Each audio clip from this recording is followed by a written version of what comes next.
Es el director regional para las Américas de WAM-IFRA, la Asociación Mundial de Diarios y Editores de Noticias. Dirige las operaciones de WAM-IFRA para la región desde la Ciudad de México. Anteriormente Rodrigo fue gerente de misiones de libertad de prensa desde enero 2010, dirigiendo las misiones de cabildeo de la organización a nivel mundial a partir del 2013. Fue gerente para América Latina de WAM-IFRA, monitoreando las tendencias de la industria y respondiendo a las necesidades de los miembros de la organización en esa región. Desde el 2015, WAM-IFRA tiene oficinas en México y organiza capacitaciones, conferencias y asesorías para los principales medios de información de México, América Latina y Norteamérica. Rodrigo es uruguayo mexicano, estudió en Francia y en Canadá, es licenciado en Historia y Ciencias Políticas de la Universidad de la Sorbonne en París y tiene un máster en Cooperación Internacional y Política de Desarrollo de esa misma institución. Cursó aquí en el Liceo Franco-Mexicano, en el Liceo Francés de Washington y en el Liceo Francés de Montevideo, Uruguay. Entonces les pido que le den la bienvenida y aprovecho mucho esta conferencia. Muchas gracias. Gracias, Rodrigo. Buenos días, estoy muy contento de estar aquí porque pues, es un honor. Yo era estudiante de este liceo hace muchos años y estar ahora yo dándole clase a los alumnos pues es una sensación bastante particular. Muchísimas gracias, Mónica, por la invitación y también al liceo. Y bueno, como es la semana de la presse et de la francophonie, je vais passer au français parce que sinon c'est pas très cohérent. J'aimerais, avant de commencer, vous poser quelques questions pour qu'on se mette un peu dans le jus. J'aimerais savoir comment vous consommez les informations. Je voulais savoir, est-ce que ce matin vous avez entendu des nouvelles, des informations sur ce qui s'est passé hier ou aujourd'hui? Qui a entendu quelque chose? Est-ce que vous l'avez lu dans un journal? Est-ce que vous l'avez entendu à la radio? Est-ce que vous l'avez vu à la télé? Okay. Est-ce que vous l'avez vu sur votre portable? Est-ce que vous l'avez vu sur un site web? Un site de Reforma, de Le Monde, un site web? Oui. Lequel? RT, Russia Today. Ok, très bien. Est-ce que sur Facebook... Non, mais RT c'est très bien, c'est un média russe, mais... Est-ce que vous utilisez Facebook? Qui utilise Facebook? Levez la main. Qui utilise Facebook? Qui utilise... Allez, soyez pas timide. Qui utilise Instagram? Snapchat? Twitter? Est-ce que vous lisez des informations sur ces plateformes? Vous lisez en gros les informations sur Instagram et Facebook, j'imagine. Est-ce que quand vous lisez une information, vous vous souvenez du média qui a écrit l'information, ou est-ce que vous dites je l'ai lu sur Facebook ou sur Instagram? Sur Instagram. Comment? Souvent, on dit j'ai écouté cette information sur Facebook, sur Instagram, mais on ne se rend pas compte en fait que c'est pas Instagram ni Facebook qui ont produit l'information, c'est en fait un média, un journal, une radio, une télé. Bon bref, on va parler de tout ça, et comme vous pouvez voir, moi quand j'avais votre âge, je commençais à peine à m'intéresser à la politique, à la presse, etc. Et je me souviens déjà chez moi, il n'y avait pas de journal, mais il y avait chez mon grand-père, il y avait un journal, il y avait toujours le journal, et je commençais à lire à 16 ans, 17 ans, le journal. Aujourd'hui, je ne le lis presque plus, mais si on va encore plus loin, des gens qui sont plus âgés que moi j'ai 33 ans, les gens lisaient les nouvelles dans le journal. Aujourd'hui, vous, et les gens qui vont vous suivre, ne lisent plus le journal. Et donc tout ceci a des conséquences très importantes, donc justement, on va parler aujourd'hui. Donc la présentation qui ne marche plus. En gros, on va essayer de faire le lien entre le journalisme, la démocratie et la désinformation, ce qu'on connaît comme fake news. il est très important pour vous, vous avez 16 ans, 17 ans, 15 ans, 20 ans. Voilà, dans 1 an, 2 ans, 3 ans, vous allez être dans l'âge de voter. Et pour voter, il faut être informé. Donc, pour s'informer, il faut savoir d'où on sort l'information. Et justement, pour ne pas être victime de fake news et de désinformation. Donc, comme je vous disais, je suis ancien élève du lycée français. Je suis mexicain et uruguayen, j'ai étudié en France. J'ai vécu en France pendant 10 ans. J'ai aussi vécu aux États-Unis et au Canada. Je travaille dans l'entreprise où je travaille actuellement. J'ai commencé comme stagiaire quand j'avais 24 ans. Et j'y suis toujours. J'aime l'histoire, la politique, surtout latino-américaine. J'aime beaucoup le foot aussi. Et je travaille pour l'Association mondiale des journaux et éditeurs des médias d'information. C'est une association qui fédère tous les journaux du monde, en gros, pour faire simple. C'est 3000 entreprises sur 120 pays. On a des bureaux à Francfort, en Allemagne, à Paris, à Mexico, à Singapour et en Inde.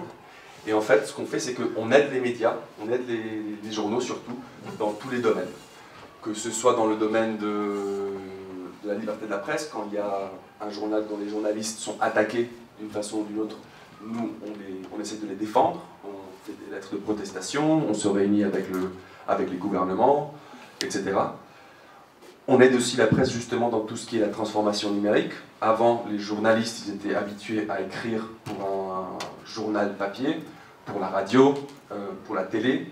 Aujourd'hui, les journalistes ils doivent savoir utiliser leur portable, ils doivent savoir publier une information sur Facebook, sur Instagram, sur Twitter. S'ils ne savent pas, ils ne vont pas arriver à vous qui êtes en fait les consommateurs d'informations d'aujourd'hui et de demain.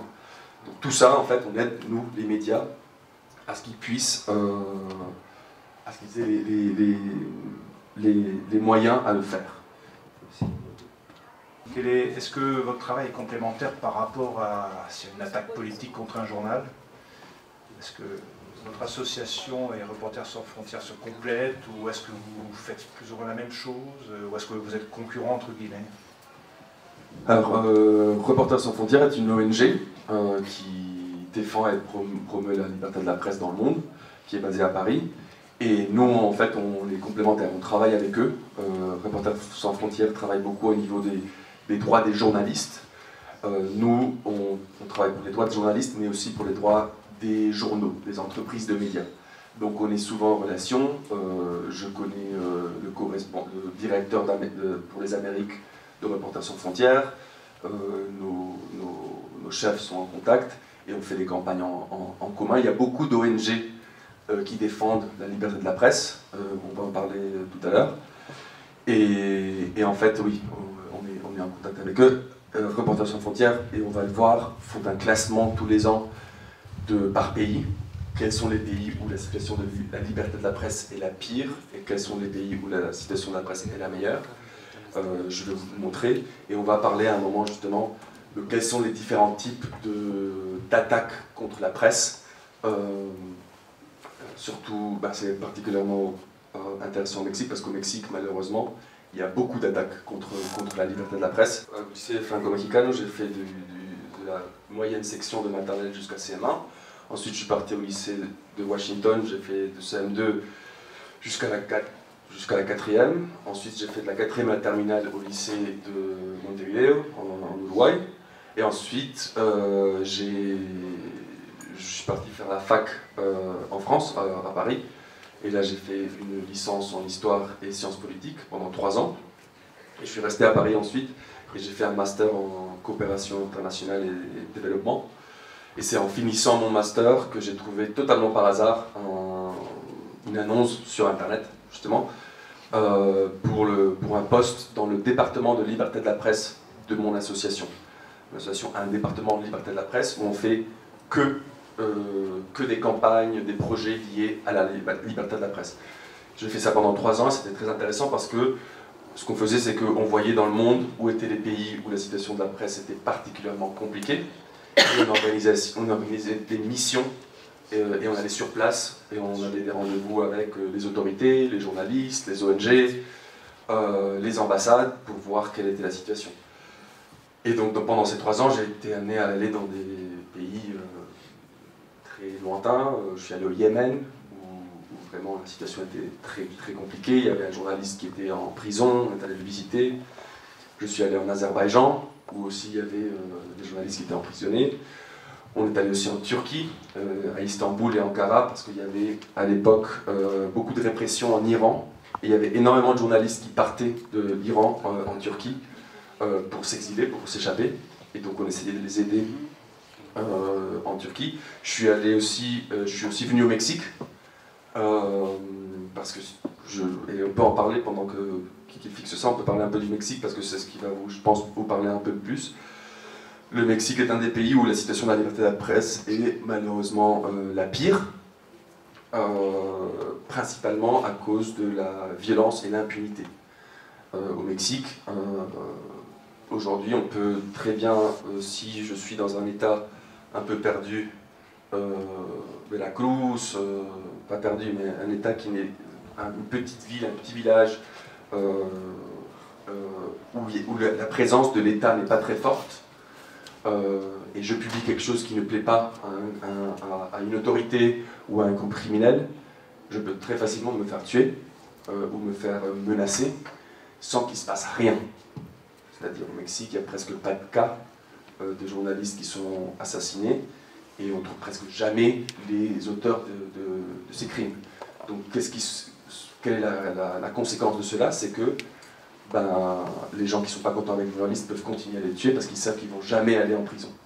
C'est un gros problème au Mexique qui a une quantité de journalistes assassinés gigantesque et c'est un problème que tous les gouvernements qui passent ne réussissent pas à trouver une solution. Mais bon, on va en parler justement. J'espère que ça va marcher.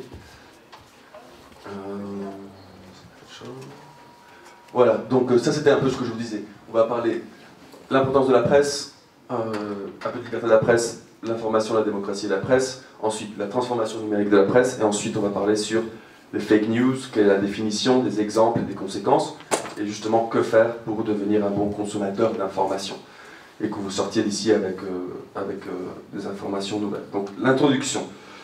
Je vais me présenter et aussi on va se poser des questions de comment faire pour justement sortir un peu plus informé de cette intervention.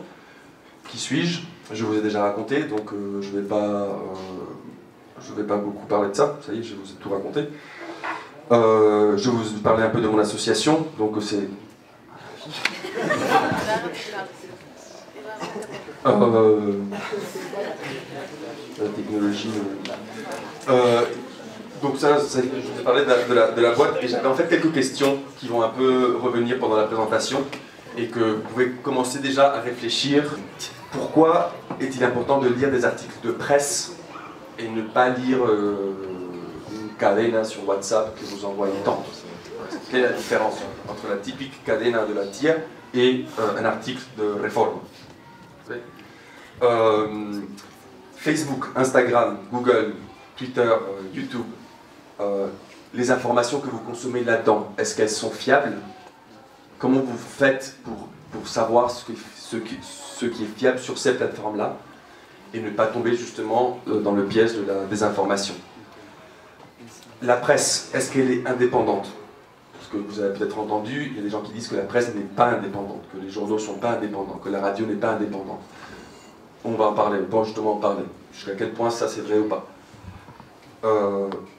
Et justement, ce que je vous disais, comment on va faire pour identifier une fake news?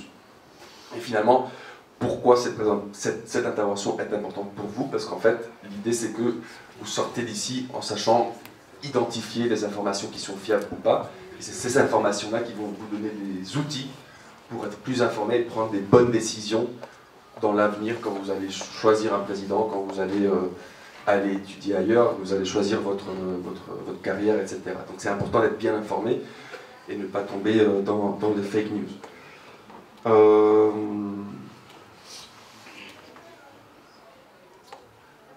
Donc, je vous parlais de la liberté de la presse. Faudrait vraiment un peu... J'ai une question liée à la liberté de la presse, pardon, Rodrigo. Tu dis qu'il y a trop de problèmes, surtout au Mexique, liés à ça. Vous avez des stratégies ou des manières à guider, par exemple, le journaliste avec ton entreprise, ou comment vous faites par rapport à autres pays liés à la liberté de presse? Ce qu'on fait quand il y a une attaque de liberté de la presse grave, c'est souvent on va dans le pays où la situation est particulièrement compliquée et on essaie de se réunir avec le chef de l'État ou le ministre de la Communication ou le ministre de l'Information. On écrit des lettres au gouvernement. Par exemple, quand en 2012-2014, Peña Nieto est allé visiter la France, à Paris, on a écrit au ministère des Affaires étrangères et à François Hollande à l'époque pour lui dire que pendant sa réunion avec Peña Nieto, il fallait qu'il parle de la situation de la liberté de la presse au Mexique. Parce que c'était inacceptable que la France, qui est en théorie le pays des droits de l'homme, il faut qu'elle mette ce genre de sujet sur la table quand elle se réunit avec un chef de l'État comme le président mexicain. Donc ça c'est un des exemples d'action qu'on fait, c'est on fait pression sur les gouvernements pour qu'ils essayent de changer la situation. Aussi on fait des formations, on fait des formations pour des journalistes pour qu'ils sachent quelle est la meilleure façon d'écrire et ne pas être identifié. C'est-à-dire si on va écrire sur un sujet très sensible de corruption dans l'état de, je sais pas, Guerrero, il y a certaines pratiques qu'on peut utiliser pour justement ne pas être identifié. On ne signe pas l'article, on met à la fin de l'article, on met rédaction. Donc on ne sait pas qui a écrit le journal. Si on voit qu'un journaliste de la rédaction et de la salle de rédaction est menacé, pendant 3 mois, on lui dit de ne plus écrire sur ce sujet, d'attendre et de réécrire 3-4 mois après, quand la situation va se calmer. Et donc il y a pas mal d'exemples, de pratiques qu'on peut adapter. Mais après, c'est vraiment des situations très compliquées. Et je reste sur le Mexique parce que je pense que c'est le truc dont vous parlez le plus. Au Mexique, c'est particulièrement compliqué parce que dans une grande quantité d'États du pays, on sait que c'est le crime organisé qui a vraiment beaucoup de pouvoir et vraiment qui décide ce qui se publie ou pas dans un journal. Il y a vraiment des États où, et ça nous est arrivé, c'est des histoires qu'on sait vraies, où un représentant du crime organisé local appelle la rédaction et dit « Vous n'allez pas écrire cet article, parce que sinon vous allez avoir des conséquences. » Et donc là, que faire? Que fait le journaliste?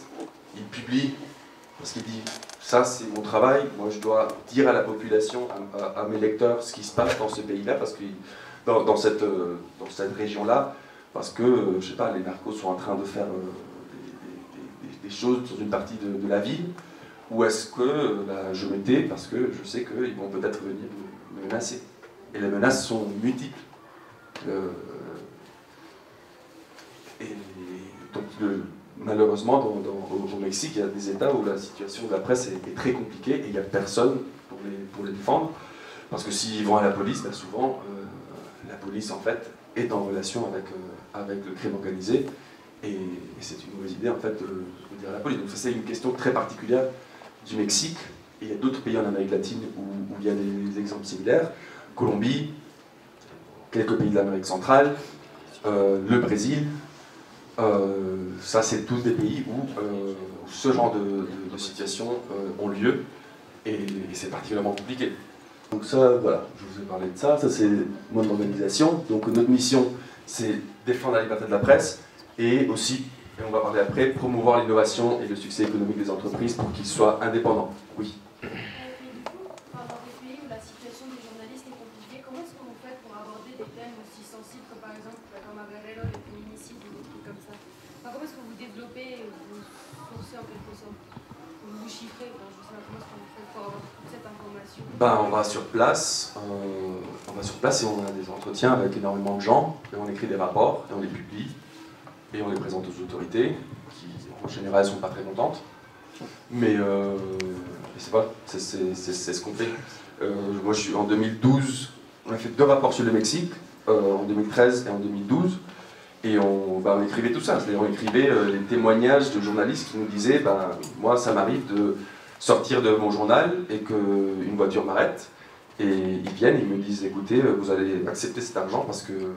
Et vous avez ce portable-là, et là, je vais vous appeler pour vous dire ce que vous allez publier tous les jours. Et si vous ne répondez pas, là, il y a une photo de votre femme, ou de votre famille, ou de vos enfants. Donc, c'est vous qui décidez. C'est vraiment très compliqué, et nous, on l'écrit. On l'écrit, on le publie, et ils ne sont pas très contents, mais bon, c'est notre travail, et c'est ce qu'il faut faire, et des autres ONG comme RSF et autres le font aussi. Et c'est un travail très nécessaire, et c'est justement très important d'en parler, et que vous sachiez que ça existe, et que pour que vous soyez informés, il y a des gens qui sont menacés, il y a des gens qui sont des fois jusqu'à tuer, quoi. Donc vraiment, pour que vous mesuriez l'importance et la complexité de ce que ça peut être de publier un article au Mexique et ailleurs. Donc voilà, ça c'était les questions dont je vous parlais, dont on va discuter. L'importance de la presse, donc on a parlé un peu de la liberté de la presse, ça pour que vous vous rendez compte aussi, dans la Déclaration française des droits de l'homme et du citoyen de 1789, c'est-à-dire pendant la Révolution, l'article 11 déjà parle de la liberté de la presse comme un des droits fondamentaux des droits de l'homme. Et même chose, article 19 de la Déclaration universelle des droits de l'homme de 1948, aussi marque l'importance de cette liberté dans les démocraties, dans toute démocratie. Là, c'est ce que je vous parlais du ranking de liberté de la presse de Reporters sans frontières. Là, vous pouvez voir où se trouve le Mexique. Donc la situation est considérée grave. C'est un pays d'Amérique centrale, la Colombie, le Venezuela, la Bolivie aussi. Le reste semble problématique. Après, il y en a qui sont au Canada et l'Uruguay où la situation est bonne. Après, il y a des pays où vraiment la Chine, la Corée du Nord, le Turkménistan, c'est le pire en fait. Là, il y a le Yémen, dont je vous parlais tout à l'heure. L'Azerbaïdjan est là. Pas mal de pays de l'Afrique. Bref, donc vous voyez que on voit vraiment l'Amérique, Asie et Afrique où c'est vraiment problématique. États-Unis, Canada et l'Europe, où la situation est plutôt meilleure. Donc nous on est au Mexique, donc on va parler un peu justement de ce que je vais vous parler.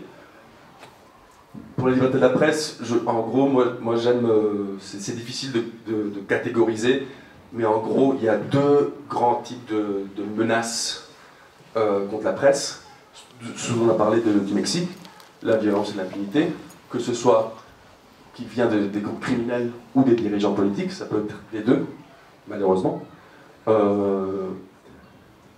Et aussi, il y a les autoritarismes et les dictatures. Donc il y a des gouvernements qui sont pas des démocraties, et donc qui activement s'occupent s'assurent qu'il n'y ait pas de liberté de la presse, que les citoyens ne puissent pas s'exprimer, qu'il n'y ait pas de médias, et donc du coup que les citoyens ne puissent pas être informés indépendamment de ce que leur donne le gouvernement. Donc là, il y a des cas comme, ça c'est le Rafael Correa, l'ancien président de l'Équateur, qui a fait une loi qui permettait au gouvernement de réduire la liberté de la presse. Et donc publiquement, il insultait la presse, etc. Donc c'est vraiment 2 types de... Et aussi en Amérique latine, il y a Cuba, et de plus en plus le Venezuela et Nicaragua, où c'est les 3 pays où vraiment le gouvernement activement attaque la liberté de la presse tous les jours, et où on peut dire justement qu'il n'y a plus de démocratie, parce que la liberté de la presse, c'est un des éléments clés de la démocratie. J'imagine que vous avez un peu étudié ça. La démocratie, il faut qu'il y ait 3 pouvoirs indépendants, judiciaire, législatif, exécutif, mais il faut aussi une presse indépendante, une presse libre. D'accord? Sans ça, on ne peut pas vraiment parler de démocratie. Et donc là, je voulais un peu, justement, qu'on fasse un peu le lien entre tous ces différents, c'est un peu abstrait, mais qu'on fasse un peu le lien entre tous ces différents concepts. Et j'ai mis le journalisme au centre. Donc information, démocratie et presse. Pour qu'il y ait de la démocratie, il faut justement qu'il y ait une presse qui produit une information qui soit indépendante du pouvoir. Si vous êtes dans un pays où la presse, où l'information vient que du gouvernement, vous n'êtes pas dans un pays libre, vous n'êtes pas dans un pays où vous pouvez avoir de l'information qui est indépendante du pouvoir. Donc du coup, il faut que vous soyez conscient de ça. Le journalisme est clé justement dans tout ça parce que ça donne aux citoyens de l'information qui est indépendante, de l'information nécessaire pour qu'ils soient formés, pour qu'ils puissent prendre ses propres décisions indépendamment de ce que lui dit un gouvernement. Et donc justement le journalisme donne cette liberté aux citoyens et sans lui, ben, ils n'ont pas cette liberté. Et corruption, abus de pouvoir et injustice, ben justement le journalisme permet de dénoncer les cas de corruption, de dénoncer l'abus de pouvoir, de dénoncer les injustices. Que ce soit des injustices commises par un grand entrepreneur corrompu, que ce soit une injustice commise par un gouverneur, que ce soit une injustice commise par un cartel. Qui va faire ce travail? Ça va être les journalistes. D'accord? Les journalistes, la presse, etc. Donc c'est très important qu'il y ait des journalistes et qu'il y ait des médias qui justement permettent de dénoncer tout ça. Des questions? Commentaires? Ouais, donc là c'est une photo d'une salle de rédaction. Je ne sais pas si vous êtes déjà allé à une salle de rédaction, si vous savez à quoi ça ressemble. Ça c'est une salle de rédaction. Au centre, ici, vous avez les éditeurs. Chaque éditeur en fait dirige une section. Donc, imaginons cette personne dirige la section sport, l'autre la section entretenimiento, l'autre la section politique, etc. Quelle est la différence entre un journaliste et un blogueur qui poste quelque chose sur YouTube ou sur Twitter, etc. Le journaliste, son travail, son métier, sa profession, c'est de trouver l'information, identifier l'information et la diffuser. Mais dans ce processus, il y a énormément de techniques et d'étapes que lui fait, qu'un blogueur quelconque ne fait pas. Qu'est-ce qu'ils font? Donc j'ai une information qui sort, un député apparemment est en train de prendre de l'argent de la chambre de députés et pour s'acheter une maison. Donc j'ai cette information. C'est une rumeur qui court, mais avant de la publier, il faut que je la vérifie.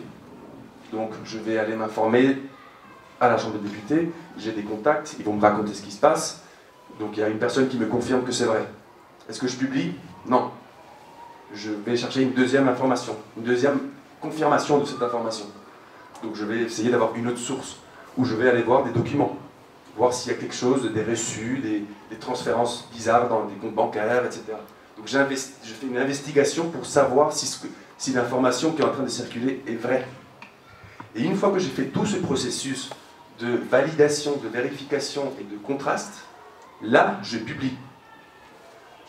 Donc vous voyez tout le processus qu'il y a avant la publication d'une information. Donc ça c'est la clé pour justement savoir quelle est la différence entre une nouvelle, une information qui est journalistique, donc produite de façon professionnelle et responsable, et le journaliste aurait très bien pu dire j'ai cette rumeur, bim, je le poste sur Twitter, et comme ça, je vais avoir plein de retweets, je vais faire grandir mon audience, et du coup après il y aura d'autres gens qui vont reprendre, et ça va devenir un truc énorme, et le député va être viré, mais en fait, il se trouve que c'était faux. Et donc il y a des conséquences énormes sur ça. Donc, voilà la différence. Donc, toute cette rédaction, en fait, c'est plein de gens qui, justement, sont en train de faire ce genre de travail. Et qui produisent l'information, et qui la publient à la radio, à la télé, sur le journal, ouais, et sur Twitter, sur Facebook, sur leur site web. Donc, ouais, transformation numérique de la presse. C'est ce qu'on parlait un peu au début. Donc, avant, les gens lisaient le journal.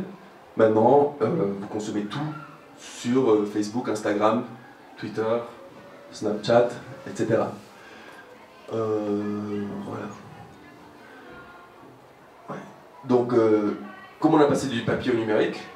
Dans les années 90-2000, apparaît Internet, et les journaux décident, les journaux, la radio, la télé décident de commencer à publier tout sur Internet, gratuitement. Donc, l'article qui avant, il fallait... Comment on accédait à la presse avant? Il fallait acheter le journal. Il fallait payer pour accéder au journal. Il fallait écouter la radio ou voir la télé. Mais avant, on payait pour l'information. Aujourd'hui, qui aujourd'hui paye pour l'information? Qui aujourd'hui a un abonnement numérique à un journal, ici? Personne. Donc vous êtes habitué à consommer l'information de façon gratuite. Le problème, c'est que ça, les journaux, il faut qu'ils payent les journalistes. Il faut les entreprises, les patrons des médias, il faut qu'ils payent les journalistes. Il faut qu'il y ait un coût. Donc justement, on va parler de tout ça. Mais aujourd'hui, le fait est que l'information, le journalisme est consommé sur Internet. Des médias aux plateformes. C'est ce qu'on parlait tout à l'heure. Aujourd'hui, on consomme les informations sur Facebook, sur Instagram, sur Twitter. Donc les médias, ils doivent savoir publier sur ces plateformes-là. Ils doivent savoir ce que c'est un tweet. Ils doivent savoir pouvoir faire un tweet avec une vidéo. Ils doivent savoir faire Facebook avec un GIF. Ils doivent savoir ce que c'est un mème. Ils doivent savoir plein d'outils qu'avant, ils ne savaient pas. Ils écrivaient juste leur article et quelqu'un les publiait et ciao. Maintenant, il faut savoir tout ce genre de techniques qui sont très compliquées. Et justement, les plateformes comme Facebook, Instagram, Snapchat, Google et YouTube sont très importantes pour s'assurer que les informations arrivent à la plus grande audience possible. Si je suis un journal et je publie juste sur mon petit site l'article que j'ai fait, personne ne va l'apprendre parce que vous ne rentrez pas tous les matins au monde.fr, vous ne rentrez pas tous les matins à l'Universal, vous ne rentrez pas tous les matins à Processo, que je sache. Qui rentre tous les matins à un site d'un média? Et qui ouvre tous les matins, dès que vous vous réveillez, Instagram? Ne soyez pas dit. Moi aussi. Donc voilà, il faut que les journaux produisent l'information sur Instagram aujourd'hui.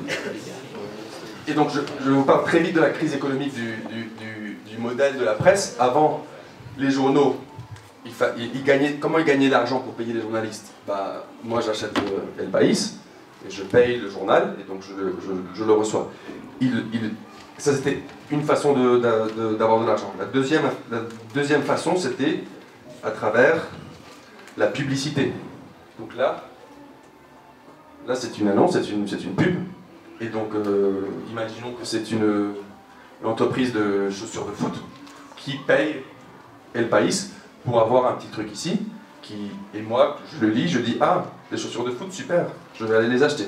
Et donc ça c'était les deux sources de revenus des journaux, c'était les lecteurs qui achetaient et les entreprises qui payaient pour avoir des annonces sur le journal. Et ils ont gagné pendant très longtemps beaucoup d'argent avec ça. Mais quel est le problème? Plus personne lit le journal papier.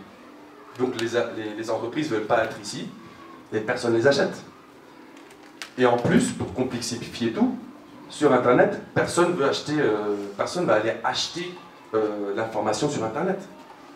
Donc en gros, ils ont un gros problème économique et aujourd'hui, les journaux, ils sont en train de virer des journalistes, ils sont en train de devenir de plus en plus petits parce que justement, ils n'ont pas encore trouvé cette solution-là. On peut en parler après si vous voulez, dans la suite des questions. C'est un peu plus compliqué comme truc. Mais donc là, on va passer aux fake news. Donc, en trois parties, des définitions que j'ai à peu près préparées. Il n'y a pas une définition très claire, établie. Et vous pouvez me dire si vous n'êtes pas d'accord avec la définition, on peut en parler. Des exemples de fake news. Les conséquences qu'elles peuvent avoir. Et qu'est-ce qu'on peut faire justement pour lutter contre les fake news. Donc, ça, c'est un peu la définition que j'ai un peu recherchée. Une information falsifiée, contrefaite ou forgée qui ressemble à une information véritable, à une vraie information. C'est-à-dire, il y a ça ressemble à quelque chose qui est vrai, qui est diffusée par Internet ou sur notre plateforme, mais là pour notre conversation d'aujourd'hui ça va être Internet, donc elle doit être diffusée par Internet, et dont le but est d'influencer une audience, un public en particulier. Donc on va voir des exemples, mais est-ce que ça vous parle? Est-ce que vous comprenez à peu près ce que ça veut dire?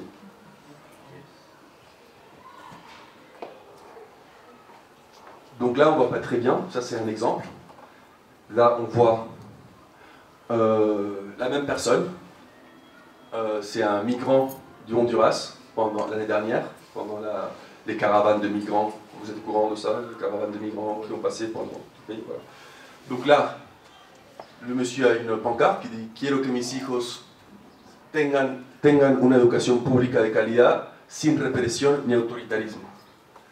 Et là, le même monsieur, même photo, vous voyez, la même dame, c'est la même photo, c'est le même truc. Mais vous voyez déjà, là par exemple, cette dame-là, elle a été coupée, ici, donc là, il y a une différence. Et là, on voit, en Honduras no comemos frijoles, si vas a apoyar que sea algo digno. Donc en gros, il y a eu un moment où cette fake news disait que les Honduriens qui venaient là étaient en train d'exiger au gouvernement mexicain de manger quelque chose de mieux que des frijoles. Donc quel était l'objectif de produire ça? C'était que les Mexicains s'énervent contre les Honduriens qui sont en train de passer le pays, qui disent ouais, vous rentrez dans notre pays et en plus vous exigez qu'on vous donne du poulet, du caviar, etc. Et donc qu'est-ce que ça crée? Ça crée de la violence contre les migrants et potentiellement des gros problèmes. Vous voyez? Et donc, mais quel est le problème? Ce type d'information, qui la diffuse? Là, on peut la diffuser sur WhatsApp. On passe la photo à la photo du groupe, la tia m'envoie notre photo de ses copines, et c'est parti, et voilà, ah, regardez les Honduriens, indignos, malagradecidos, que se vayan todos, etc., et ça crée une sensation de haine contre les étrangers, alors que le mec, il n'a rien à voir. Il était en train de juste demander de l'éducation digne pour ses enfants, pas au gouvernement, juste. C'était un exemple. Un autre exemple. Beatriz Gutiérrez Müller, la femme de López Obrador, qui apparemment aurait... il y avait une rumeur qui disait qu'elle était nièce d'un génocide, un nazi. Donc même chose, ça passe sur Facebook. Supposons, j'aime pas trop López Obrador, je vois ça, je le transmets à tous mes groupes sur Facebook, sur WhatsApp, c'est parti, Beatriz Müller c'est une nazie en fait, elle est cachée, et c'est pas parti. Tout ça pendant la campagne électorale. Donc, comment est-ce que vous pouvez vous rendre compte que c'est faux? Comment se rendre compte que ce genre d'information est fausse? Après, pour revenir à un exemple français, Jean-Luc Mélenchon, un leader politique français de gauche, qui apparemment se baladait avec une Rolex de 17 000 €, alors qu'il est soi-disant communiste. Même chose, on prend une petite photo, on fait un règle ici, hop, regardez, c'est une Rolex de 17 000 €, et on commence à diffuser ça tranquillement sur Twitter, sur Instagram, sur WhatsApp, et ça y est, regardez, c'est un gros hypocrite, il se dit communiste et ami des pauvres, mais en fait c'est un gros riche qui a une montre de 17 000 €. Tout ça c'est faux. Donc quelles sont les conséquences de tout ça? Il y en a plusieurs. Ça c'est une potentielle conséquence de tout ça. J'exagère un peu, évidemment, ce monsieur n'est pas arrivé au pouvoir que grâce aux fake news, mais quand même, pendant la campagne électorale de 2016, il y a eu une campagne organisée,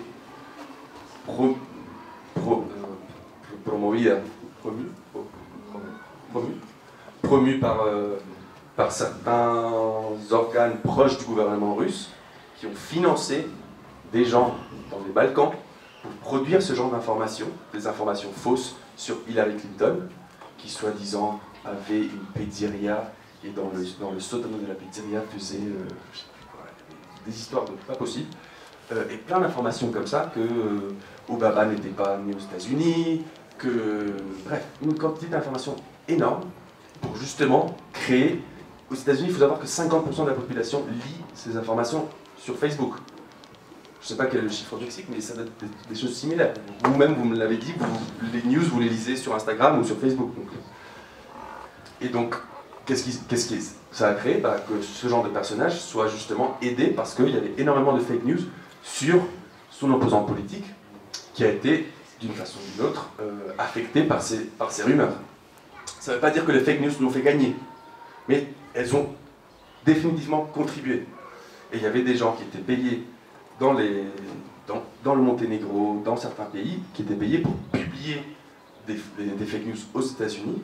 Ils se faisaient passer pour des Américains, donc ils avaient des comptes Facebook qui étaient faux, des comptes Twitter qui étaient faux, des comptes Instagram qui étaient faux, et ils diffusaient ça, et leur travail c'était de produire des informations fausses sur les opposants politiques de Trump, et les diffuser le plus possible, et polariser le débat aux États-Unis le plus possible.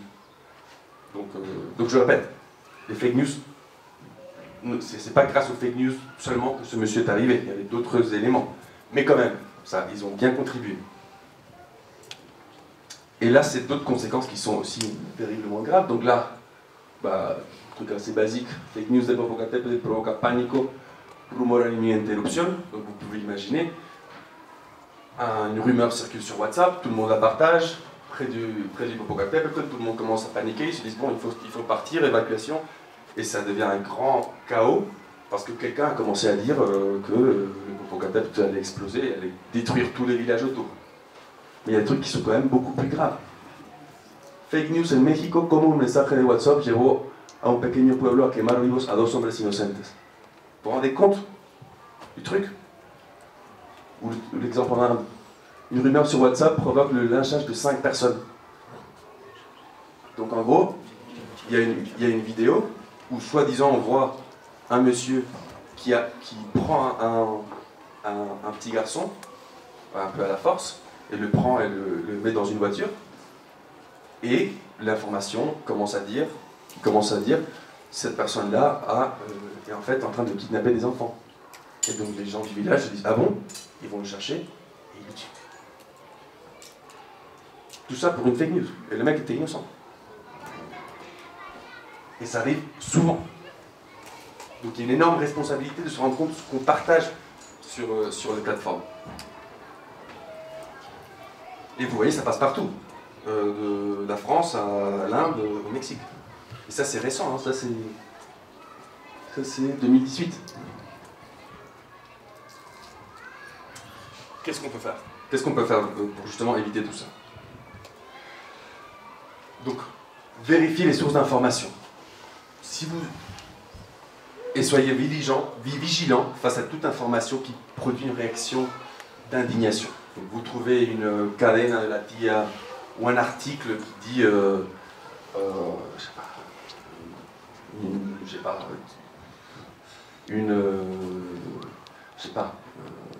quelque chose qui est scandaleux et qui vous fait réagir de façon qui vous rend vraiment, vous êtes indigné.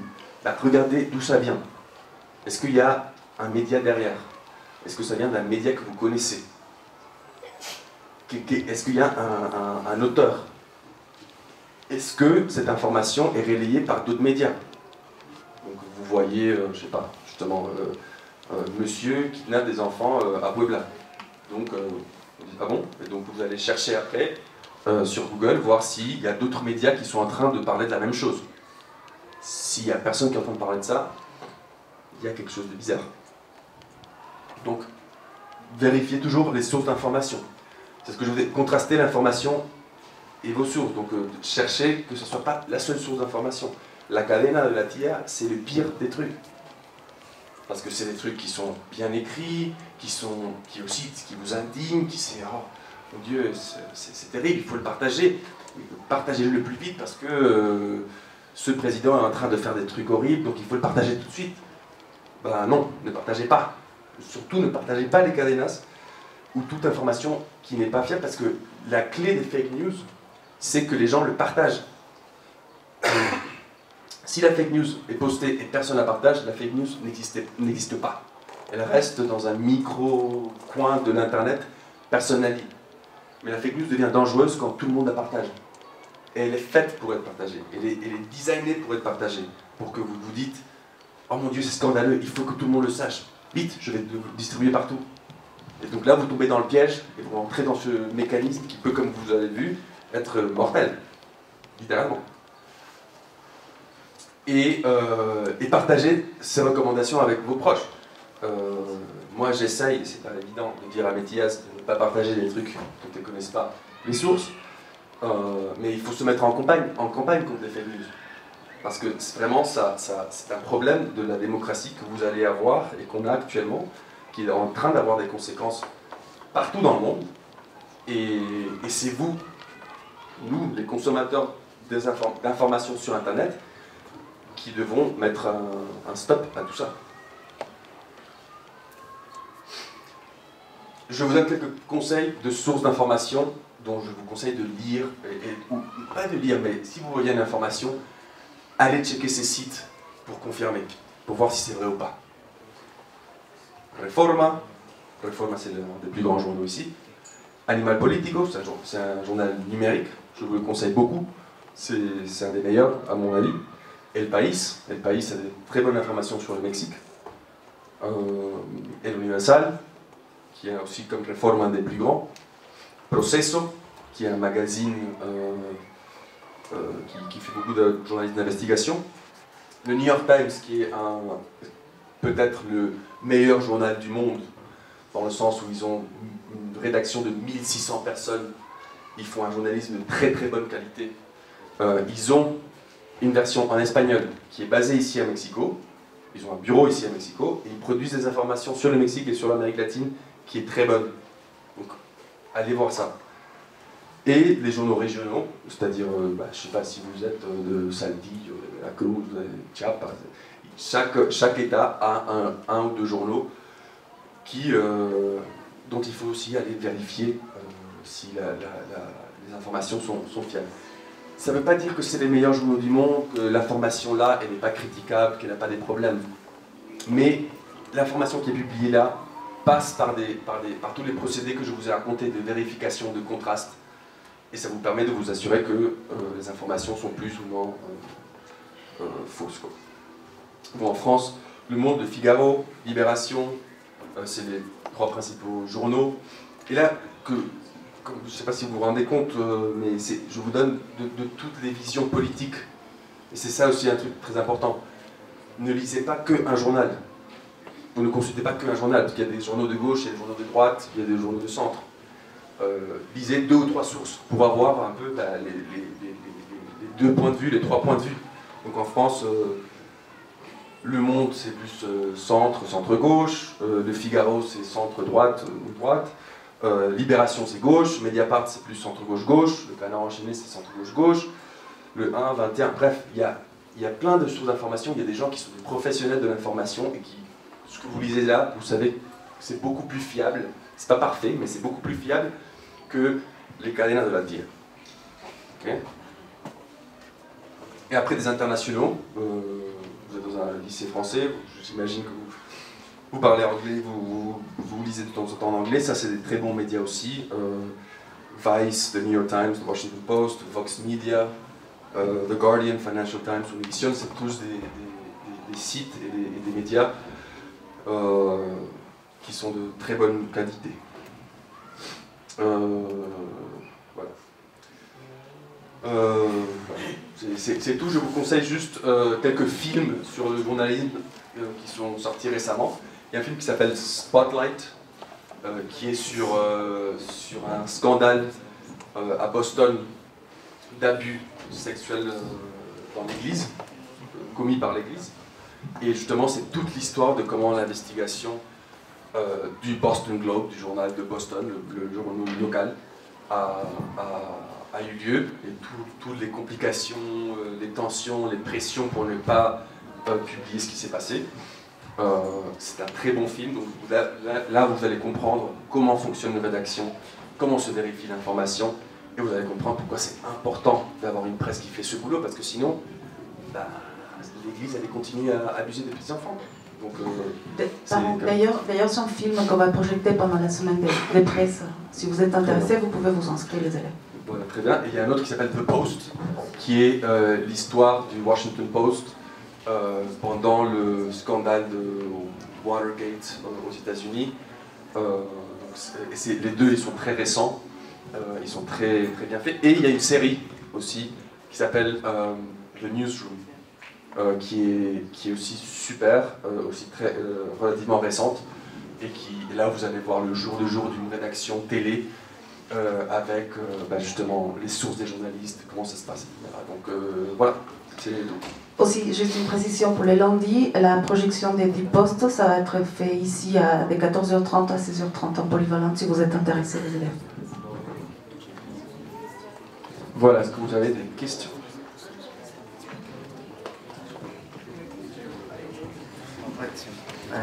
Bonjour, je suis Omar. Est-ce que les vérités à moitié peuvent être considérées comme fake news? Bonne question. Il y a fake news et fake news, effectivement. Il y a des fake news qui sont évidemment des fake news, c'est assez grossier. Et il y en a d'autres qui sont beaucoup plus subtils, qui utilisent des éléments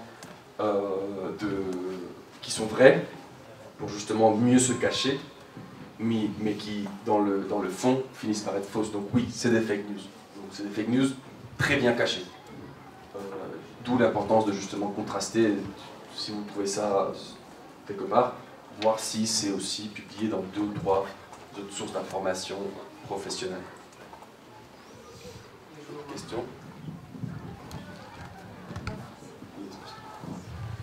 Bonjour. J'aimerais bien savoir pourquoi la situation en Turkménistan est considérée comme pire que celle de la Corée du Nord en ce qui concerne la liberté de la presse. Et après, j'aimerais aussi savoir qu'est-ce que votre organisation fait à la Chine. Alors, je dois tout d'abord t'avouer, je ne suis pas un expert sur le Turkménistan, c'est pas ma spécialité. Mais en gros, comme tu peux voir là, c'est 179, 180. Donc la situation de répression à la liberté de la presse est pratiquement la même. Là, en gros, tu n'as pas de médias indépendants. Tous les médias, la seule source d'information qu'ont les citoyens, c'est la presse d'État, ce que dit le gouvernement. Le niveau de répression est énorme, c'est-à-dire si toi tu as l'idée au Turkménistan de lancer un blog où tu vas commencer à dénoncer les abus que commettent les autorités locales, bah, tu vas être tout de suite emprisonné, potentiellement tué, ou tu vas disparaître. Corée du Nord, c'est à peu près la même chose. Il n'y a pas beaucoup de différence. C'est vraiment là, quand c'est une différence tellement... Tu vois, ils auraient pu faire à l'envers, c'était la même chose. C'est vraiment c'est des gouvernements extrêmement répressifs où il n'y a aucun espace de liberté d'expression pour les gens qui habitent. On peut faire plus une différence entre le Turkménistan et la Russie. Pourquoi il y a 31 points de différence, 31 positions de différence? Parce qu'en Russie, on trouve quelques journaux indépendants. On trouve quelques blogs indépendants. Si on cherche, on creuse, on trouve qu'il y a une société civile, il y a quelques ONG qui critiquent le gouvernement. Donc c'est pour ça la différence. Il y a un petit espace d'indépendance. Le Nicaragua, non, le Cuba, c'est le seul qui est rouge en Amérique latine. Même chose, Cuba, je ne sais pas quelle position ils lui ont donné, mais moi je connais 3 ou 4 blogs qui sont d'informations indépendantes à Cuba. Ils ont très peu de diffusion locale, on les lit de l'étranger, parce que ce que font les gouvernements, c'est qu'ils s'assurent qu'il y ait très peu d'internet. C'est un truc que j'ai oublié de dire pour la Corée du Sud, la Corée du Nord et le Turkménistan. Internet est totalement contrôlé. On n'a pas accès, même en Turquie. Quand je vais en Turquie, on n'avait pas accès à Facebook. On ne rentre pas. Il y a certains sites qui sont bloqués.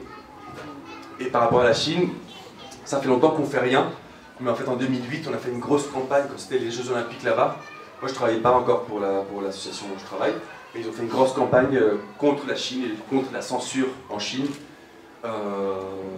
avec des images, et on a diffusé ça parmi tous nos membres, c'est-à-dire tous les journaux, et donc les journaux ont posté toutes les affiches où on montrait des gens avec la bouche là-bas, les yeux. On faisait une campagne très visuelle, et depuis, la Chine, on a le droit de rien faire avec la Chine. Si on va en Chine, on a des soucis, c'est-à-dire voilà, c'est tout ça. Il y avait une question aussi. Je te passe le micro, comme ça tout le monde va. Bonjour. Qu'est-ce que vous pensez personnellement de Wikileaks comme source d'information? Très bonne question.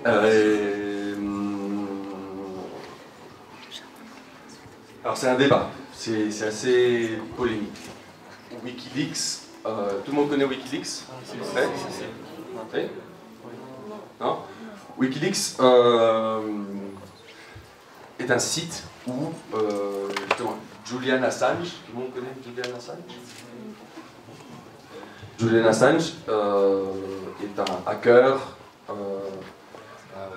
un des fondateurs de Wikileaks. Et Wikileaks en gros est un site où les gens pouvaient de façon anonyme envoyer des documents confidentiels de gouvernement, d'entreprise, etc. Donc moi je trouvais un document confidentiel du gouvernement mexicain sur je sais pas, la lutte contre le crime organisé.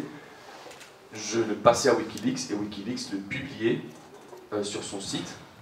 Et donc ils ont fait ça avec le gouvernement américain. Ils ont posté des informations confidentielles sur la guerre en Irak, avec des vidéos sur comment le gouvernement américain bombardait des civils de façon hyper violente. Et ils ont publié des informations très sensibles aussi, avec qui étaient les sources du gouvernement américain en Irak, parmi la population civile, etc. Donc il y a tout un débat qui dit cette information doit être diffusée, c'est la vérité, il faut que ça soit publié, et heureusement qu'il y a Wikileaks pour que les gens puissent publier ce genre d'informations confidentielles sur Internet.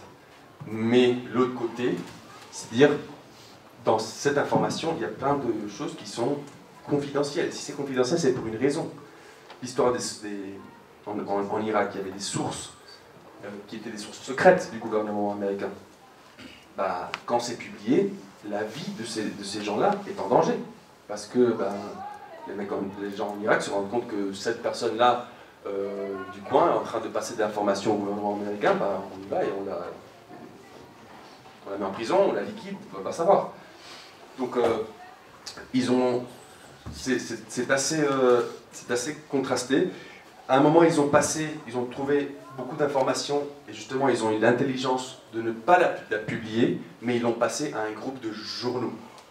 Il y avait Le Monde, The Guardian, The New York Times, et je ne sais pas quel autre. Mais en gros, justement, ça c'était très intelligent parce que justement, les journaux savent faire ce travail de dire ok, cette information, on peut la publier. Celle-là, on ne peut pas la publier, c'est trop dangereux, etc. Donc ils font un filtre. Et c'est pour ça que les médias sont tellement importants. Parce que c'est les seuls, c'est les professionnels d'information qui font ce genre de travail. Et après, il y a eu tout le rôle de Wikileaks pendant la campagne présidentielle aux États-Unis, où ils ont publié énormément de mails de la campagne de Hillary Clinton à des moments clés de la campagne, qui ont beaucoup affecté quand même à la campagne de Hillary Clinton. Et qui ont permis à Trump qui ont contribué à ce que Trump arrive au pouvoir. Donc là, ils ont perdu quand même, je pense, pas mal de crédibilité parce que c'était une action très téméraire et un peu bizarre. Mais voilà, ça c'est un peu... Mon point de vue personnel, je ne suis pas très pro Wikileaks parce que je trouve que c'est assez irresponsable de passer des informations comme ça. Mais ça c'est mon point de vue personnel. Mais bon, je vous ai donné un peu les deux points de vue de la discussion. Mais pour compléter, juste apporter une information, il faut savoir qu'en France, il y a une loi de protection des sources. C'est-à-dire qu'en France, on ne peut pas, en théorie, on n'a pas à révéler sa source d'information. Un journaliste n'a pas à dire d'où il tient son information. À part si, pour des raisons, par exemple, de justice, si un juge estime qu'il est nécessaire de donner. c'est ce qui s'appelle la loi de protection des sources. Et cette loi, elle est fondamentale, justement, ce qui explique aussi le problème avec Wikileaks, c'est que justement, il n'y a pas eu cette protection des sources. À partir du moment où tu dis tout, tu donnes tes sources pour un journaliste, tu te décrédibilises aussi. C'est ce qui fait que tu peux avoir de l'information, que tu peux produire de l'information. Et encore une fois, rappelons bien, America, que le rôle des journalistes, c'est ce que disait Rodrigo, c'est de faire le barrage, le filtre, hein, de faire le barrage, vraiment de faire le filtre entre l'information brute, qui est apportée par une source, et ensuite le travail de filtre. Donc les sources sont très importantes dans le travail des journalistes, c'est-à-dire un journaliste, normalement un bon journaliste, il a énormément de sources très confiables dans ce qu'il fait. S'il est en politique, il va avoir des sources au Sénat, dans la Chambre des députés, parmi les ministres, dans le gouvernement. Et ces sources-là, ils l'appellent, ou ils se réunissent de façon secrète avec lui, ils lui disent, écoute, ils sont en train de faire ce projet-là, je te le passe pour que tu l'aies. Et donc là, le journaliste, il prend l'information, et c'est à lui de voir s'il peut la publier ou pas. C'est le travail de filtre, de barrage que fait le journaliste, de se dire, est-ce que je publie ça ou pas. Et c'est très important ce que dit Manon sur, Madame Charlton, sur la protection des sources. C'est un principe fondamental à niveau international. Les journalistes ne sont pas forcés à révéler les sources, à moins qu'il y ait vraiment un ordre judiciaire, parce que je sais pas, la sécurité de la nation est en danger. Mais sinon, personne ne peut exiger aux journalistes de révéler leurs sources, parce que c'est un des bases de leur travail. S'ils révèlent les journalistes, si un journaliste révèle sa source, il va perdre toute confiance de ses autres sources et il ne va plus avoir d'informations. Et c'est aussi considéré comme violence contre le journaliste. Oui, c'est exiger qu'un journaliste donne ses sources, c'est une attaque contre les journalistes. Et récemment, il y a eu tout un débat au Mexique sur le président qui disait que les journalistes devraient révéler certaines sources quand ils ont des informations qui sont soi-disant confidentielles. Donc c'est un débat qui est récurrent partout. Oui. Est-ce que votre association intervient envers les journalistes qui publient les fake news? Et sinon, quelles sont les conséquences légales contre les journalistes qui publient les fake news? Les fake news ne sont pas publiées par des journalistes. Ben non, mais supposons qu'il y en ait. Oui. Parce que ça peut arriver. C'est-à-dire, bon. Et c'est une bonne question parce que les journalistes, c'est des gens comme vous et moi, c'est-à-dire c'est des êtres humains, ils peuvent se tromper. Et il y a énormément de cas où des médias prennent un fake news, justement parce qu'il est très bien caché, et le publient. Et ils publient des fake news. Donc nous, ce qu'on fait, c'est justement, on ne prend pas d'action, nous, comme association, contre le journaliste qui fait ça, mais on fait énormément de formation dans les salles de rédaction contre ça. Donc on a des conférences, on a des formations, on va dans les salles de rédaction, et on leur dit, écoutez, pour éviter de publier des fake news, il faut, un peu comme ce qu'on vient de faire, mais à un niveau un peu plus développé, parce que c'est des journalistes, et on leur dit, il faut éviter ça, ça, ça, ça et ça, etc. Et il y a énormément d'initiatives qui sont en train d'apparaître depuis 2-3 ans, parmi les médias. Il y a des départements dans les salles de rédaction qui ne font que vérifier les informations sur Internet. Au journal Le Monde, ça s'appelle les décodeurs, et donc ils regardent ce qu'il y a sur Internet, ils regardent ce que disent les hommes politiques, et ils trouvent quelles sont les news qui sont fausses, et ils publient. Cette news est fausse, cette news est fausse, cette news est fausse. Même chose ici. Ici, Animal Politico et Arjota Plus, qui est Al Jazeera, ils ont fait l'année dernière, Verificado, je ne sais pas si vous connaissez Verificado. Verificado, c'était une grosse alliance où justement ces deux médias prenaient toute l'information sur la campagne et dénonçaient ce qui était faux. Ce que je vous ai montré de Béatrice, la femme de AMLO, c'est Verificado qui l'a trouvé. Et donc, là je ne l'ai plus, mais voilà ça. Ça c'est le site de Verificado 2018. Et donc eux, ils faisaient que ça, ils faisaient que trouver l'information qui était fausse. Donc les médias, en fait, maintenant, ils ont un rôle très important qui est de spotter les fake news et les dénoncer. Et c'est ce qu'ils font le plus. Et la deuxième partie de ta question, c'était quoi? Est-ce qu'il y a des processus légaux contre les... Oui, il y a. Je sais qu'en France, il y a des lois justement contre la diffusion d'informations mensongères, qui est une loi très ancienne. L'information fausse existe depuis très longtemps. Donc dans la plupart des pays, il y a une législation contre ça. Il y a une législation contre la calomnie. C'est-à-dire si moi je commence à dire écoute, non, Omar, toi vraiment, moi j'ai un journal, je dis non, Omar c'est vraiment un mec pas bien, regardez, il a des business trop bizarres ici, et j'ai aucune... Easy Russian Today. Easy Russian Today, voilà, et j'ai pas de base, il peut très bien aller en justice et me dénoncer, donc ça existe.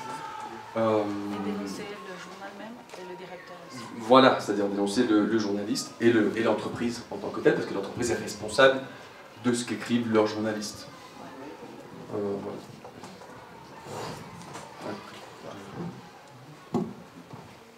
Non, mais vas-y, à côté. Vas-y, allez, Romain, à côté. Moi j'avais un doute. Est-ce que les titres aguicheurs sont surtout reliés aux fake news ou pas forcément? Les Enfin, titres en fait, comment t'appelles ça, les titres aguicheurs? C'est qu'en fait, j'ai un autre mot, mais je crois que c'est un peu moins classe, c'est le putaclic. Je ne connaissais pas le mot en français. Nous, on appelle clickbait. Ouais. Et non, c'est pas fake news. C'est-à-dire, les fake news utilisent ça, c'est une technique pour justement avoir plus de clics et que les gens rentrent dans ton site, et comme ça, tu as plus de trafic, tu as plus d'audience sur ton site, et après, tu peux dire, regardez, mon site, j'ai 7 millions de visiteurs par mois, donc si tu veux mettre des pubs sur mon site, moi j'ai une audience gigantesque, donc viens sur mon site annoncer ton produit. C'est pour ça qu'ils font le clickbait. Mais en soi, on peut avoir un news qui est totalement vrai et avoir un titre qui est clickbait justement pour que les gens cliquent dessus. C'est plus le contenu qui a. Donc il peut y avoir une fake news qui a un clickbait, il peut y avoir une vraie news qui a un clickbait aussi. Okay. Donc c'est vraiment une technique pour attirer plus de clics, plus de trafic, tout simplement. Oui. Et du coup aussi, est-ce que, avec l'exemple que vous venez de dire, par exemple les fake news qui veulent attirer des marques pour leur faire de la pub, est-ce que dans ces marques-là, il y a des personnes spécialisées qui se rendent compte qu'en fait c'est des sites de fake news ou des trucs comme ça? Une très bonne question,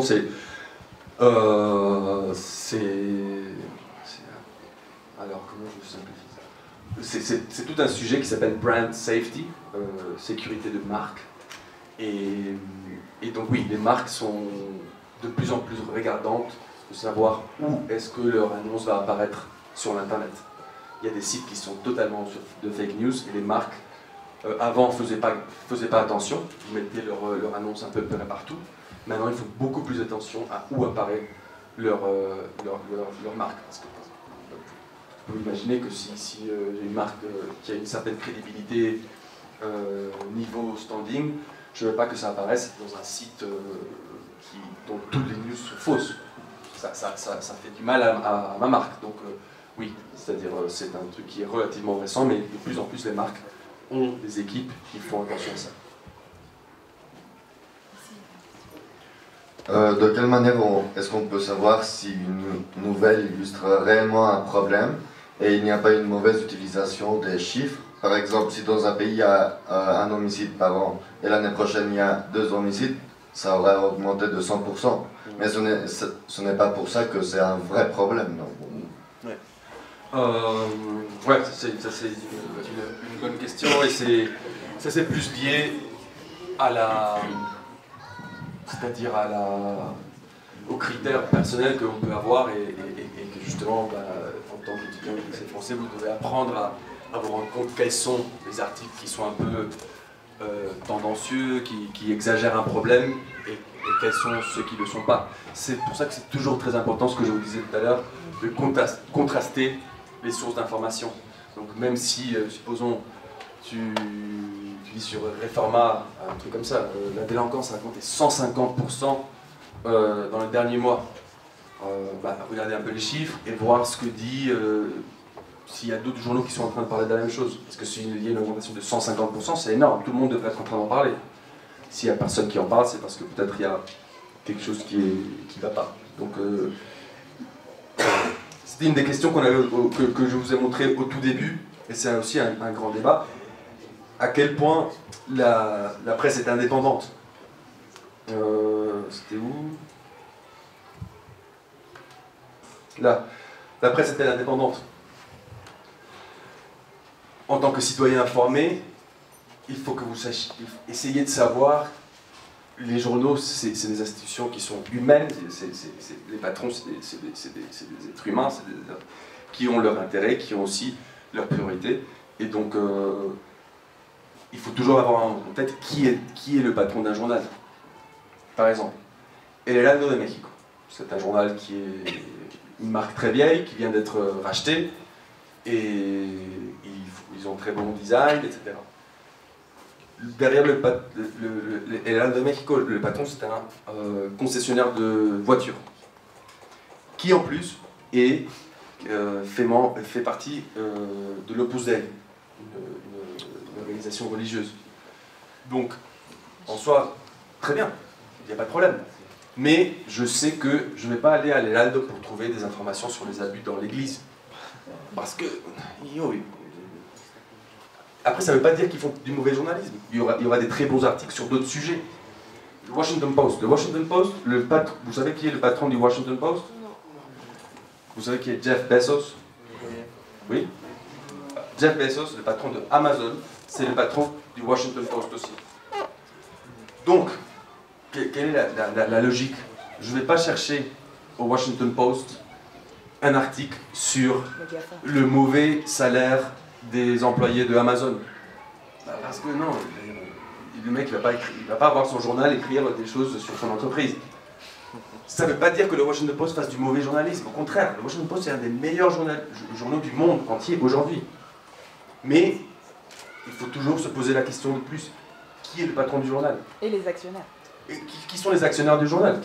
C'est-à-dire le Monde, c'est les actionnaires, il y a plusieurs actionnaires, des banquiers, des investisseurs, El País, ça fait partie d'un grand groupe qui s'appelle Prisa, qui a des dettes avec des banques, etc. Donc il faut faire ce travail critique. Justement, il faut être sceptique, mais pas cynique.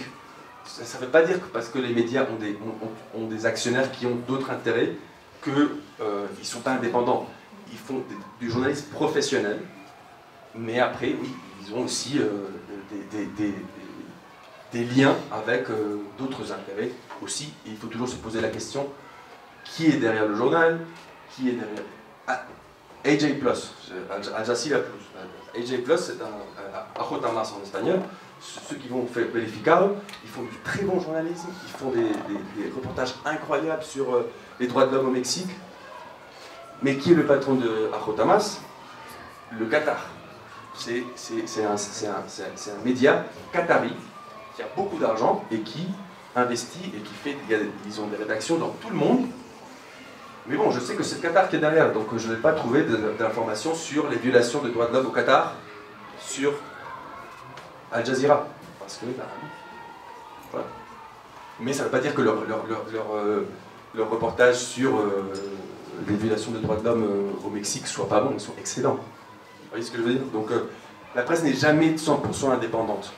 Jamais, ça n'existe pas l'indépendance parfaite, c'est un leurre, c'est une illusion. Mais ils sont... Les meilleurs, c'est ceux qui arrivent le plus à être indépendants. Okay. Jusqu'en mondial de la France, on voit que la Norvège, la Suède sont premier, deuxième en termes de liberté de la presse. La France est 31e, si je me souviens bien. Bon, c'est le pays des droits de l'homme, théoriquement. 32e. Certains élèves vont peut-être plus tard faire des études en France, vont peut-être sont citoyens français, vont voter, donc c'est important pour eux aussi de comprendre pourquoi un classement qui, sans être catastrophique, sans être très mauvais, n'est pas non plus fabuleux. 32e. Quelles sont les faiblesses, les problèmes de la presse en France qui lui valent ce classement un peu médiocre? En France, et particulièrement RSF a été très critique avec certaines mesures et une certaine attitude du gouvernement actuel par rapport aux journalistes, par rapport à la transparence, par rapport à l'organisation des conférences de presse. Il y a eu énormément de critiques par rapport au gouvernement actuel, de la disponibilité du gouvernement face aux conférences de presse, face aux demandes d'information. Et c'est ce que moi j'ai identifié comme l'élément principal qui explique pourquoi la France est en 32e et pas en 4e ou 5e position.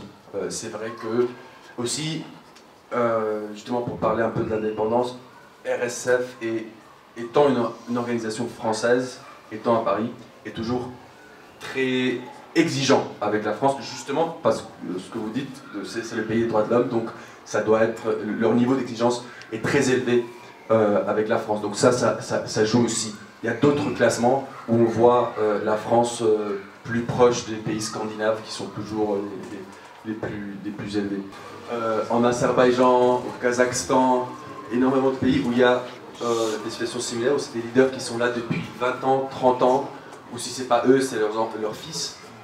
Et justement, où c'est vraiment des régimes autoritaires, voire dictatoriaux, qui partent dans des délires mégalomanes absolus, et où il y a zéro presse pour justement dénoncer les abus de pouvoir systémiques de ce régime. Et aussi, ma question vraie, c'était, vous avez dit que vous êtes fan du foot, et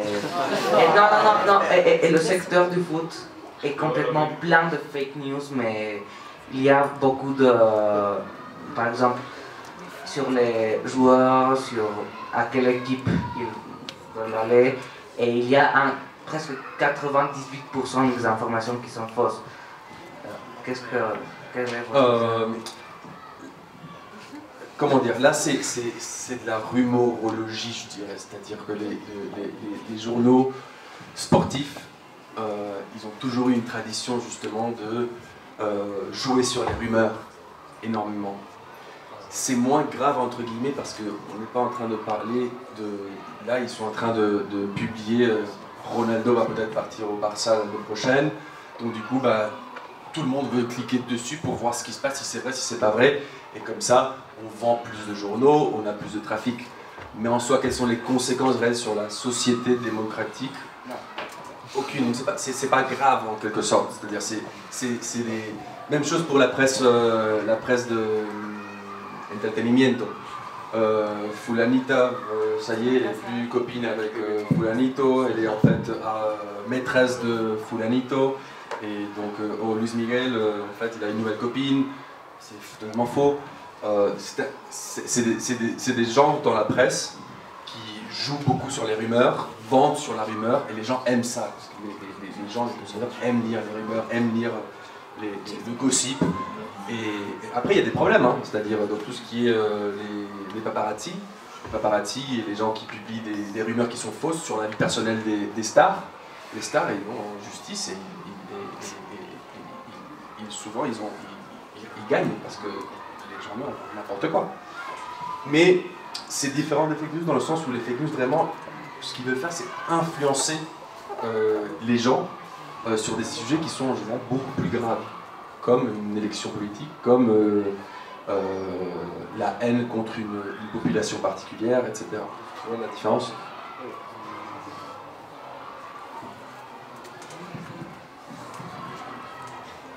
Qu'est-ce que vous pensez que est le but des notas amarillistas au Mexique?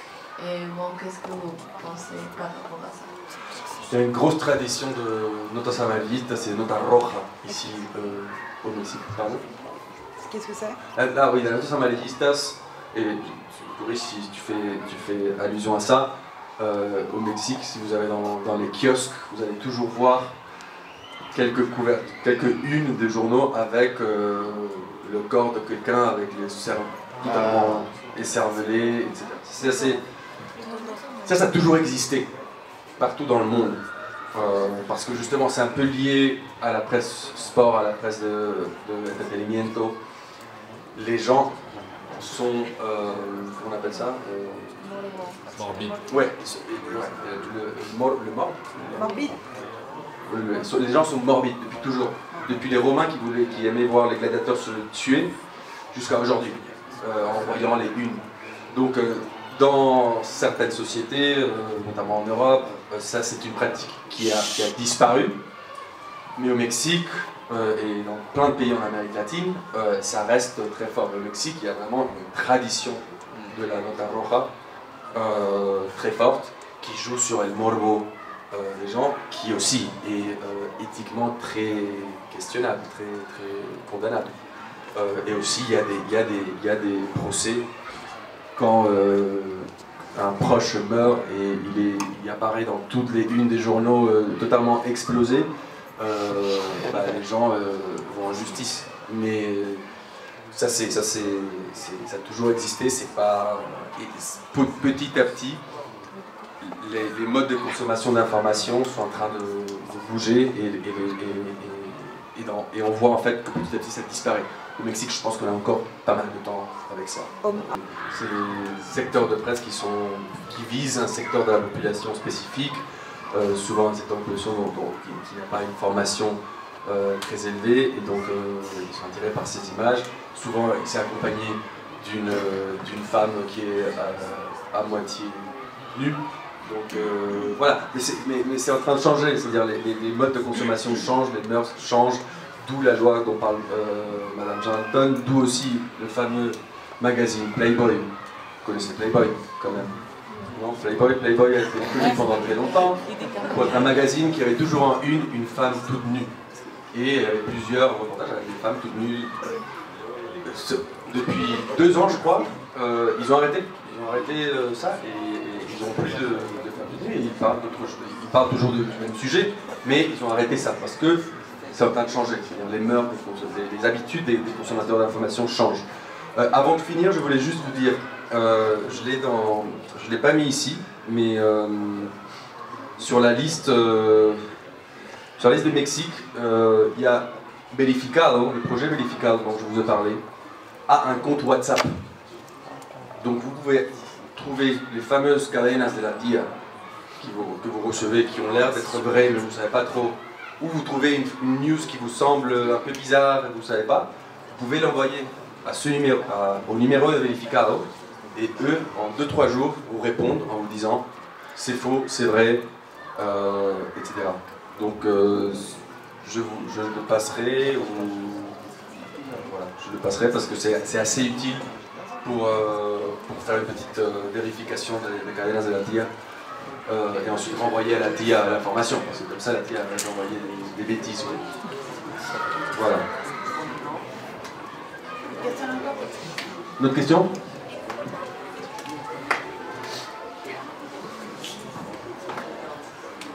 Juste une dernière question. En fait, moi je me souviens que quand j'étais petite, je regardais un truc, enfin je crois que ça n'existe pas ici, mais les Guignols de l'info.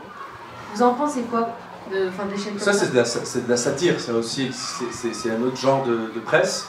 C'est de l'information avec de l'humour. Et donc on joue sur des vraies informations pour faire rigoler les gens. Et c'est évidemment faux. Il y a personne qui se dit ah ouais non, ce que dit les Guignols c'est totalement vrai. Non, c'est en partie vrai parce que c'est basé sur des informations véritables, mais on sait que c'est faux. Ici il y a aussi c'est comme les dessinateurs, Plantu ou les dessinateurs ici, dans tous les journaux il y a un dessinateur qui fait un dessin drôle sur l'actualité. C'est de la satire, c'est aussi un genre qui existe, mais c'est pas des fake news. La fake news, vraiment, elle veut désinformer. La volonté des fake news, c'est désinformer. C'est qu'on croit à quelque chose qui est faux. Alors que les Guignols de l'info, c'est rigoler sur des informations qui sont vraies. Tu vois la différence. C'est un autre genre qui a toujours existé, qui doit toujours exister. Charlie Hebdo. Charlie Hebdo, c'est encore un pas plus loin que les Guignols de l'info.